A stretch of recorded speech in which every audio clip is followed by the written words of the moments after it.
Now let's discuss this development and Mr. Biden's visit to the Middle East with Kunle Falowo, Global Affairs Analyst, who is joining me from the city of Minneapolis. Thank you so much for joining us on World Now. Mr. Biden's last trip to the region was over 12 years ago as a vice president, and he's obviously been president for over a year and a half now. What's the relationship like now between the U.S. and the Middle East? And also talk to us about what you think the U.S. President Joe Biden will achieve on the Middle East trip. Okay, so Joe Biden at this visit is very, very fundamental in the life of foreign diplomacy and foreign relations between the United States and the Asia Pacific region, and also the Arabs and the Israeli government. It's quite important owing to the fact that there seems to be international and world disintegration, meaning, take for instance, the Russia-Ukraine war going on the side. There seems to be international inflation here and there, especially here in the United States. There seems to be a high inflation, gas prices are on the high side. And when you go to Europe, there's also seem to be facing the same problem post-COVID pandemic. This is causing a lot of economic problems for advanced countries. So having multinational and having bilateral relations or reintegrating countries coming together to form new alliances is very essential at this period, because they have a common agenda, and when you have a common interest, it's important that you get together and make it work. And also, I also want to include that for President Biden, there seems to be an important step forward for his international diplomacy. He needs these alliances to get things working internationally, because if you remember, former President Donald Trump had instituted some policies that wasn't favorable, and this is one of the problems that they tend to have out here in the United States, because if a Democrat is in power, the international or diplomatic policies might be different. And then when a conservative or when a Republican gets into power, there seems to be another policy shift change or a policy difference. And this is one of the fundamental issues that we're having here in the United States. But nonetheless, Biden is doing the right thing by having to bring up those countries together and forming new alliances is very essential and critical for world peace.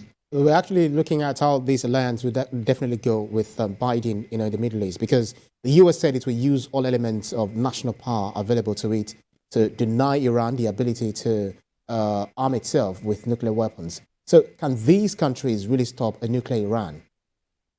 Yes, good question. So Iran as a country is a very politically unstable country. Why are they stopping? Why are world powers trying to stop Iran from acquiring nuclear weapons? Simply put, because they don't trust the hands and the powers, or the people in the helms of affairs in Iran. They don't trust them because they have security concerns. They have ties with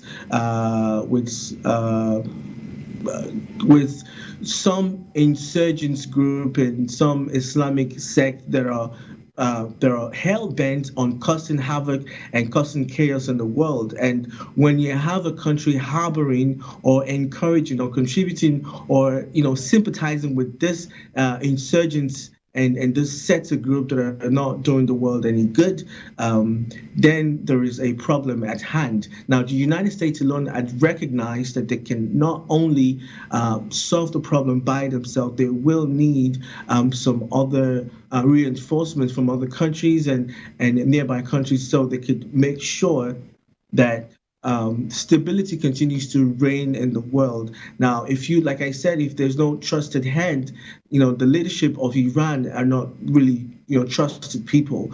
Now, these are, nuclear weapons is a big deal.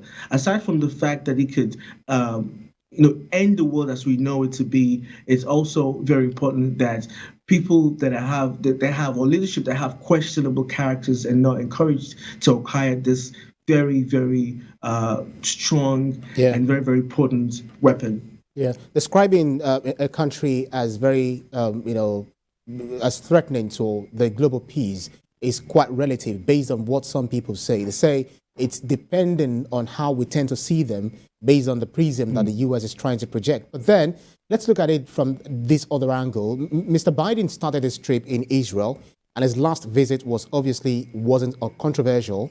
So, what exactly do you think Tel Aviv is hoping to get out of this visit? Yes, there's some certain issues that it's at hand over there. The Israeli-Palestinian crisis, the Iran nuclear deal with Israeli. Israel is a technologically advanced country, and if you recall during the pandemic, the COVID pandemic, when it was still ravaging.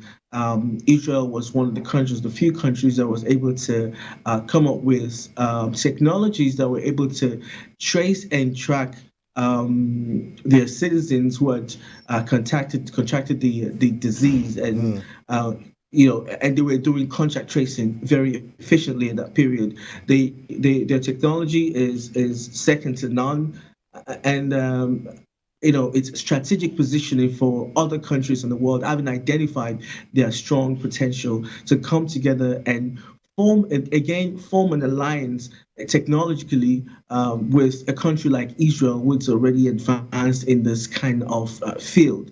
Now, it is strategically also imperative and important that the U.S. partners with Israel, especially in that geopolitical region, because Israel is also a power front.